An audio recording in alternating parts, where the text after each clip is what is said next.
into the word today. Now, I'm just going to talk very briefly. This sermon is probably the most, I would say, popular Father's Day sermon. It's probably being preached all over America today about the prodigal son. Okay? Now, we've already had a good introductory, I would call it, to a sermon as what Deacon Frank said there about God so loving the world. He gave all of us an example of how we should be as a father. Okay? Even in chastisement, even in correcting us, he corrected us with love. Yeah. So even in correcting our kids, we still use measures of love in correcting them. And when we correct them, we still love them. And even when they cry, it hurt us, but we still love them. We love them right on, even in correcting them. So let's go to St. Luke 15, and I'm again reading that verse number 11. And it says, "And he said, a certain man had 2 sons. And the younger of them said to his father, Father, give me the portion of goods that falleth to me. And he divided unto them his living. And not many days after, the younger son gathered all together and took his journey to a far country, and there wasted his substance with riotous living." Now, this younger boy here, and I always remember this right here because my grandmother used to always say, "You're the prodigal son. You're that young boy you could buy." She used to tell my mom and dad all the time, she used to say, soon as trays get opened up, he leaving home. Y'all just get ready, because he ain't gonna stay right here. He going off, he going to do something else. Y'all see, he'll come visit y'all every now and then, but he ain't staying around. She used to always say that. I remember as a child saying that you're not gonna stay right here. You're gonna leave. You're gonna leave and go off somewhere else. And that's why it's important, fathers, for you to train your kids right. Because I don't care what's in there. I'm in St. Luke 15 and 11. Whatever is going on with the kids, if you train them right, I don't care how far off they go, something's going to reel them back in. Amen. They can run from here to Talamagoo, wherever that is. My mom used to always say that, Talamagoo. They can run from here to Talamagoo, but God will have a hook in their back, and he'll just sit there with the line and slowly reel them back in. Okay? So this young boy had told his daddy, "Man, look here, give me my stuff. I want to go." Now, one thing I like about this young man right here is he wanted control to what was his. Now, believe it or not, what's the prince name in England that left him over there? Which one is that? I keep getting the mix up. I think it was Harry. Harry. Now, Harry is not looking for money. Harry is a royal prince. He grew up eating off the finest child we could imagine. That boy is not looking for money while he left. He's looking for something else. He wants to be able to have a certain amount of control over his life. Okay? Being able to, having to do this at this time of day, having to drink tea this time of day and eat those little crackers, and I imagine that boy just sick of that. You ever been in a situation where you want control over your life? This young man here it was control he was after, because if we keep reading this text, you're going to find out his father had servants. So that means they had a little bit of money, okay? He didn't, because this is not a rags to riches story. This young man came up in a house with servants, with money, with the best of chariots, but daddy had all the control. And sometimes our fathers will give us what we know will not hurt us. I don't know how far he was. The only way to teach a child sometimes is to give them something. I remember my dad was telling me and my brother, y'all don't need no BB guns. Y'all don't need no BB guns. Y'all ain't ready for no BB guns. We kept on. To finally daddy went and got us the BB guns. My brother got a little dent over his eye right now. Because I shot him with the BB gun. Now, I was riding down the road a week or so ago, and that came to my mind. I could have put my brother's eye out with that BB gun. I mean, it's literally right here, right above his eyebrow. There's a dent in it, because I can't remember what happened, but I kept pumping the BB gun. You know, the more you pump those ones back in, the harder they would shoot. I kept pumping it, and something happened. I said, pop. And he said, oh, you shot me in the eye. And when he pulled his hand down, it was bleeding, and to this day, he has a dent right there. Now, after that happened, Daddy came home and broke up both of the BB guns. Tore them up, just broke them in half, and threw them away. Now, and he told us, he said, I told y'all didn't have enough sense yet to handle them BB guns. But we couldn't understand that because we wanted what we wanted. Okay? Sometimes we want what we want right now, but our Father knows we ain't ready for it. But even when we mess up, our Heavenly Father knows when my son, when my boy come back, I'm going to run and grab him and hug him and kiss him. And I'm happy he came back home. So even when we go away from God, God is happy when we come back. All right? Verse number 13. I'm sorry, verse number 14.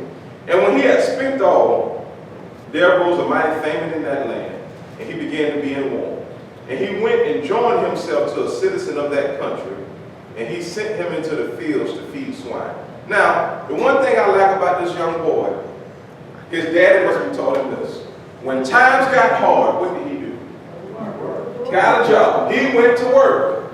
Okay? When times get hard, get a job. That's what that boy daddy must. He had some kind of work ethics in him because he knew, look, I'm about to perish out here. I have to go to work. Daddy taught me to go to work. This young man went and got a job. And I'm telling you, it means something for a young man or a young lady to see their father get up and go to work.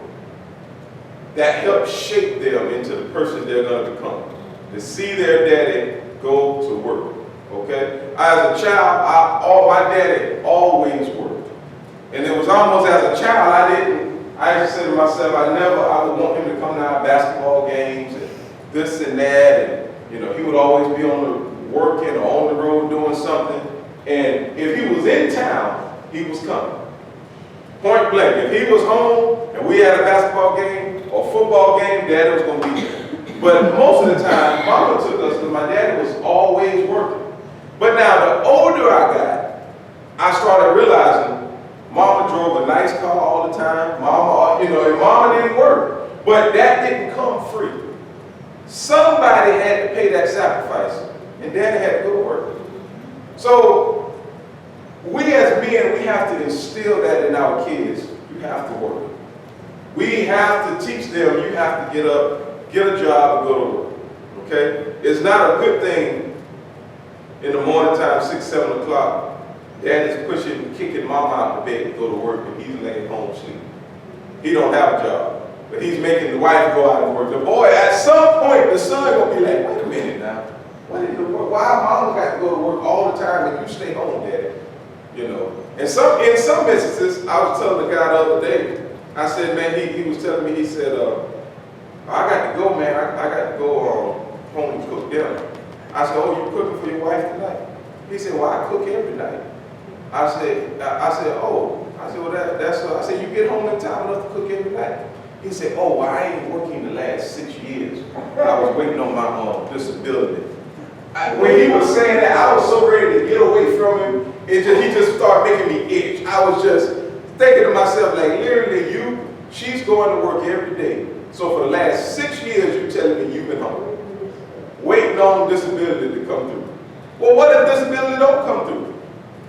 Okay, what if, and I'm not talking about an older man. I'm not talking about someone up in age, someone that's paid their dues. I'm talking about a 20-some-year-old man.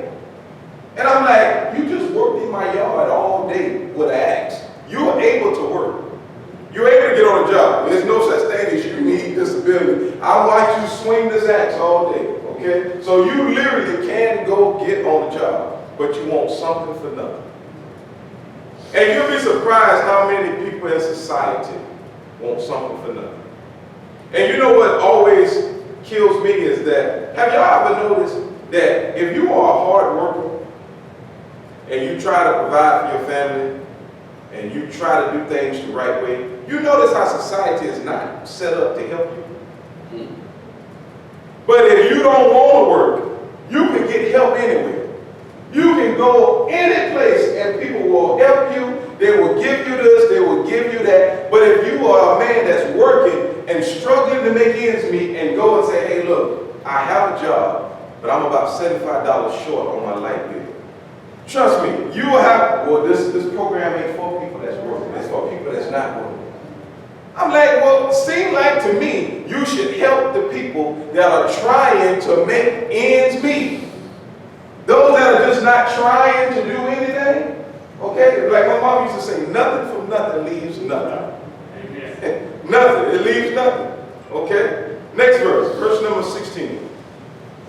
And he would fain have filled his belly with the husk that the swine did eat, and no man gave unto him. This boy was hungry when he wanted to eat what the swines was eating, what the pigs was eating. He wanted to go out there and eat the slop that the pigs was eating. Now he was hungry. Okay? Verse 17, and when he came to himself, that's the one verse here I love in this chapter. He came to himself. Whenever you come to yourself, that's a good thing. Okay? This young man was somewhere off from his family, and the Bible says when he came to himself, he said, how many hired servants of my father have bread enough and to spare, and I perish with hunger? In other words, how many people working for my daddy got plenty of food? They ain't working for my daddy, they got food, and I'm out here about to starve. That young man came to himself. And every one of us have to reach that point in life where we come to ourselves. Okay? Next verse.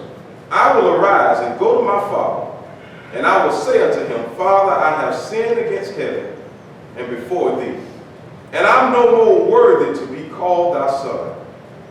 Make me as one of thy hired servants. Now, that's a bad thing when you've messed up so bad, that you don't feel like you were worthy to be your daddy's son. That's a bad thing. You know, that's a bad thing when you've messed up so and you feel like you're so low that you ain't worthy to carry that family name anymore. Okay? And we're going to see here in a minute, the family name in the Bible days, every family, like the Halley family, or every family would have a ring.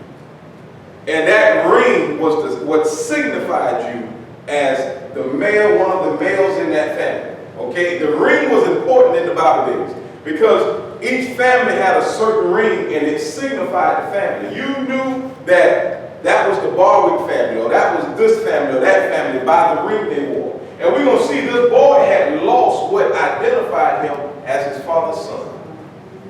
He came back home and the ring was gone. Okay? But daddy loved him so much. That's why it's so good to have a good father. This father loved his son so much, and this old man, every time I think of reading this story right here, the way my mind envisioned this, going down 261, there's some old plantation houses down there that got a long driveway with trees on both sides. And you can kind of see straight down the driveway to the front porch of the house. And every time I read this story, I just envision this old man sitting on the porch, looking down the driveway, knowing one day my boy would come walking down that driveway. He was waiting on his son to come home. That's the love of a father. Yeah. The love of a father is sit there sometimes, and sometimes we as fathers, and I find myself doing this, and you know one of the scariest things, when you get my age and you start turning into your dad. That's a scary thing. Sometimes I sit and I do stuff and I say, man, that's exactly something my daddy would say. Something my dad would do. That's a scary thing when you see yourself start turning into your daddy. I was sitting, my daddy coming up in our house never was a person that was saying much as far as what's going on. Like we could do something crazy. My mama would carry on and fuss, and she would be ready. We was grown. She would be ready to whoop us. My daddy wouldn't say nothing. He just wouldn't say nothing. And then later on, a day later, 2 days later, he'd say, "Come on, let's get in the car and go for a ride." And you know he about to chew you out for whatever you did 2-3 days ago. But at the moment, he never would say nothing. He'd just kind of let all the cards fall where they fall. And I find myself doing the same thing with my daughters. Amanda can fuss, and I just go in the other room and sit down and suck. And then a day or two later, it hit me, you need to talk to them about it. And I did that the other week, and I said, man, I'm turning into my dad. I'm transforming into him. And that's a good thing. You know, whenever you've raised your kids and you've been a father to them, to the point they start picking up good habits of yours, that's good. That's a good thing. So the next verse here it says, he said, I will arise and go to my father, and will say unto him, Father, I have sinned against heaven and before thee, and I'm no more worthy to be called your son. Make me as one of your hired servants. And he arose and came to his father. But when he was yet a great way off, his father saw him and had compassion, and ran and fell on his neck and kissed him. Now, that lets me know that daddy saw that boy before he got to the house. Because the Bible said he was a great ways off. Like he saw his son coming, and the Bible said he was filled with compassion. And he ran and grabbed his son and hugged him and kissed him. Okay? Like my dad often said, he said, you my horse if you don't never win a race. Amen. He said, you my horse if you don't never win no race. He said, if you fail over and over and over and over, he said, one thing you can bank on, I'm still in your corner. And that's good for a son to know no matter how much I mess up, Dad is still on my side. Because trust me, as sure as my head bald, we're going to mess up, right? Isn't that a part of growing up? It's a part of being a son, you just mess up. You know, the other day when I went riding four-wheelers, my dad wanted to go ride, and we went and got riding four-wheeler, and my dad rode. We got back, and he said, I'm just going to sit on the porch here for a little while. And he looked at me, and he said, you know, he kept looking at me and shaking his head. I said, what's wrong? What? Why do you keep shaking your head? He said, I'm just sitting here thinking you went and bought a brand new four-wheeler to get it muddy like that, right? He said, I'm trying to figure out the logic behind y'all young people thinking sometimes. He said, you went and spent money to clean them up. I said, well, that's all a part of it. And so he told me, he said, well, I can't take this fella his four-wheeler back, this money here. And we looked and looked for some way to wash Ryan's four-wheeler. We couldn't find nothing to wash it with. And he said, well, you give him this $30 and tell him, I said, fill his four-wheeler back up with gas and wash it for him. Because I can't let it go. He just, in his mind, he said, I can't just figure out what y'all love so much about riding him up. At his age, that thing just don't make sense to him. But at my age, it made all the sense in the world. You know, but at his age, he was just like, he said, I much rather, he said, I get more joy out of watching this water here run than riding in the wind. He said, just watching this river here flow and hearing the fish and whatever jumping in that river. He said, man, I ain't relaxed like this since your mother passed. He said, and he relaxed so much that I thought something had happened to him. It was 11 o'clock at night before I found him. I ended up coming way back on this end of town trying to find him. And I went in the cabin, and his eyeglasses was on the table, his Bible was on the table. And I was like, oh, where he at? He's somewhere right here. And I looked, walked around there, he came walking, he said, I was just sitting on the dock, just listening to the water. See, at certain ages, different things make more sense to us. To me, sitting on the dock, I would have done that because I probably would have fell asleep by 11 and fall in the water. Or I would have sat on that dock. I told him, I said, man, ain't no way I sit on that dock and mess around and fall asleep and tilt over in that water. And he was like, no, I just needed to relax.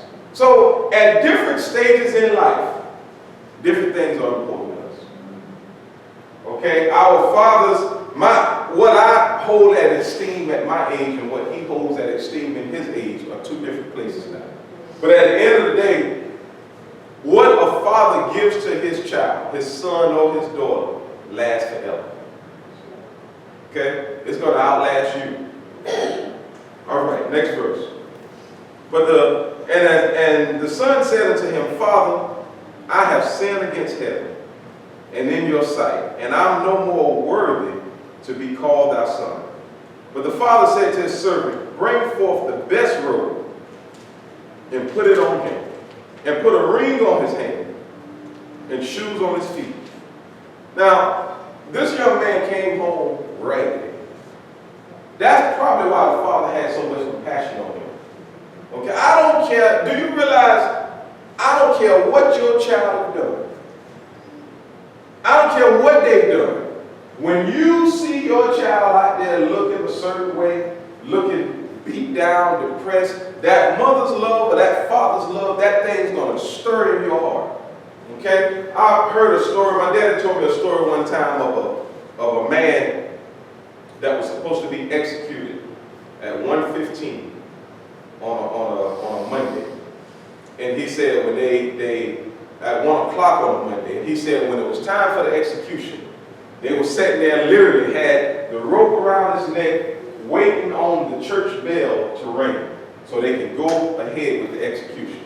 And he said they were standing there, and 1 o'clock rang, and the church bell, 1 o'clock came, and the church bell never rang. Everybody was like, what's going on with the bell? They waited and waited and waited, the bell never rang. And he said in that town, they had a law that if the person is not executed or dead by 15 minutes after the set time of the execution, you had to let them go. So it was like 2 or 3 minutes before it was 1:15 when they was going to have to let this person go. And they said, the mayor told them, go up there and see what's going on with that bell because we have to get this execution on the way. So they ran up there. When they got up there to the top of the stairs, got into the church thing to get to the bell, he said they found the father of the man they was about to execute in there holding the bell. He did not want his son to be executed. He was up there holding the bell so they could not execute his son. I'm telling you, the love of a father, the true love of a father or a mother extends beyond our human mind can think sometimes. Yeah. You can never say what you won't do to protect your own. Okay? Because it's instinct for us to protect our own. All right. And he says, bring hither the fatted calf and kill it, and let us eat and be merry. For this my son was dead and is alive again. He was lost and is found. And they began to be merry. So this man told the servants, go get the best and bring it for my boy. Okay? And I often say, if my father had a Fortune 500 company, and let's just say I was strung out on drugs. I was just somewhere everywhere, just strung out on drugs. And the moment I got my life back together, I would hope that everybody on his board in his business know that I got some seat at the table. They can say, well, you ain't been here. We've been here with your daddy this whole time. I get all that. I ain't trying to take your position. But just know, I'm daddy boy. So at some point, there's some place for me in this company. Now, I don't know where that might not be. It might not be on the executive board. It might not be the president or the vice president, but I guarantee you my dad is going to make some job for me to make a living for my family once I got my life back together. Amen. And that's why how far we as fathers should look at it. I don't care what our kids have done. Never throw your child away. Don't care what they've done. Never throw them away. Because I'm telling you, if you fool around with people, people will make you want to throw your kids away. But when it's their kids, they want all the mercy for them. Okay, a guy was telling me last night that his daughter is going through a divorce. And he said she had triplets. Now listen to this. This is some bad luck here. Well, maybe I shouldn't say bad luck. She had triplets, then she had twins. She had 5 kids, just, triplets, then twins. And so she came back home with 5 kids. And I could tell in him telling me this, he was worried about people talking. And I let him talk and talk and talk. And when he got done talking, I said, well, let me ask you a question. That's your daughter, right? He said, yeah. He said, but I don't believe in divorce. And I said, well, let me ask you a question. What you going to do for her? Forget the people. Forget them. Whatever they say, who cares what they say? What you going to do for your baby? Okay? And that's your daughter. Because he said, well, what would you do? I said, I can tell you now. If my daughter went through that, my daughter's always got a place at my house. I don't care what the situation is. They can come with 10 babies. All of them have a place at my house. I will never turn my back on my kids. Okay? So the guy told me, he said, well, I sure feel better now. And I said, let me tell you something. Matt, what you're fighting against. You're not fighting against divorce. I say, 'cause let me tell you something. She ain't the first, and she won't be the last go through that. People go through divorce every day. I say, you know what you'll fight against? You'll fight against trying to save your face value in front of people. That's what got you in a frenzy, trying to keep your face looking clean. The devil is what people think. That's your child, man. That's flesh of your flesh. Okay? Like this man right here, this man, his son came back in a terrible situation. But this man loved his child just like he did before. Okay? And that's what God does to us. He loves us regardless of how much we mess up. Yeah. A good father will still love through. Now, a good father will say, hey, I don't agree with that. I didn't think that was good that you did. And after he said that, that's it. He loved that child just like he did before. Okay? So everybody, tell God thank you for loving us like we are supposed to be loved. Okay? Tell God thank you that God looked beyond every little minute problem we had and he said, I still love you. Okay? I still love you. All right. Let's, in the hands of the praise team.